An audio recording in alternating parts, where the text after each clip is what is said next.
Commonwealth game આવી રહી છે. કોમનવેલ્થ ગેમનો કોઈ વિરોધ નથી, પરંતુ કોમન મેનના ભોગે કોઈ પણ કામો ન થવા જોઈએ.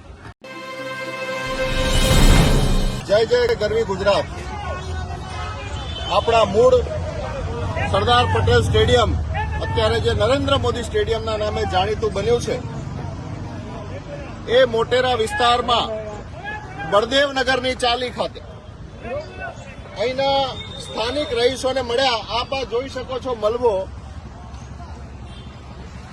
વહેલી સવારે અધિકારીઓ આવ્યા અને ફક્ત અડધો કલાકનો સમય આપ્યો અને લગભગ 29 જેટલા મકાનો અહીંયા પાડી દેવામાં આવ્યા છે. આ ભ્રષ્ટ અને ઘમંડી સરકાર, જેમણે ખરેખર અમદાવાદ ઊભું કર્યું છે, અહીંના અનેક સ્થાનિક રહીશો સાથે વાત કરી. 1968 થી એટલે 55 થી પણ વધારે વર્ષથી જે લોકો અહીંયા રહ્યા છે, અનેક નાની મોટી ઘટનાઓના જેઓ સાક્ષી રહ્યા છે, એમને અચાનક મકાન વિહોણા કરી દેવામાં આવ્યા છે. અમાનવીય રીતે એમની સાથે વર્તન થયું છે. કોમનવેલ્થ ગેમ આવી રહી છે. કોમનવેલ્થ ગેમનો કોઈ વિરોધ નથી, પરંતુ કોમન મેનના ભોગે કોઈ પણ કામો ન થવા જોઈએ. આજે આટલા વર્ષોથી અમદાવાદમાં રહ્યા છે, સ્થાનિક લોકો સાથે વાતચીત કરી. એમણે કહ્યું સિંગલ બેન્ચનો ચુકાદો આવ્યો કે આપ ડબલ બેન્ચમાં જઈ શકો છો કે સુપ્રીમમાં જઈ શકો છો. એ લોકો શુક્રવારે ડબલ બેન્ચમાં ગયા છે, જેનો ચુકાદો હવે આવવાનો છે. એટલી પણ ધીરજ તંત્રએ રાખી નથી અને રાતોરાત આ બુલડોઝર લોકો ઉપર ફેરવી દીધું છે. કેટલીય માતાઓ બહેનોની વેદનાઓ અહીંયા સાંભળી.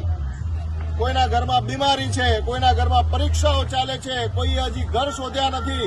સરકાર નવા મકાનો આપવાની છે તે તૈયાર નથી અને ગમે ત્યાં જવા માટે આ લોકોને મજબૂર કરી દીધા છે. આવી રીતે આપણે કોમનવેલ્થ ઉજવવાની છે. મારી વિનંતી છે અમદાવાદના લોકોને, આસપાસમાં રહેતા વિસ્તારના લોકોને, કે જ્યારે આપણા પોતાના ઉપર કોઈ ઉપાધિ આવે ત્યારે જ આપણે જાગીશું. આમ આદમી પાર્ટી વતી અમે વિનંતી કરીએ છીએ કે જે લોકોના મકાન પાડી દેવામાં આવે એમને તાત્કાલિક ધોરણે ન્યાય આપવામાં આવે, એમને તાત્કાલિક રીતે બીજે વસવાની વ્યવસ્થા કરવામાં આવે. અત્યારે બધા જ લોકો રોડ ઉપર આવી ગયા છે. શું આ રીતે આપણે અમદાવાદનો વિકાસ કરવાનો છે? 41 વર્ષ સુધી અહીંના લોકોના કહેવા પ્રમાણે ટીપી ખુલી નથી, તો આટલા વર્ષોથી વિકાસ ક્યાં ગયો? હજારો મકાનો પાછળ બનેલા છે. લોકો બીમાર છે, કોઈના ઘરમાં ખાટલા છે અને લોકોને પોતાની જરૂરી ચીજ વસ્તુઓ કાઢવાનો પણ સમય આપવામાં આવ્યો નથી. ત્યારે ફરીથી ધિક્કાર છે આ સરકારને, આ શાસનને, કે સંપૂર્ણ અમાનવીય કોના ઇશારે બનીને આ કામ કરવામાં આવે છે. ભગવાન અમને સદબુદ્ધિ આપે અને જે પીડિતો છે, જેમના મકાન પડી ગયા છે, એમને સારામાં સારી વ્યવસ્થા સત્વરે મળે એવી ભગવાનને પ્રાર્થના, કે શાસકોને સદબુદ્ધિ આપે. જય જય ગરવી ગુજરાત.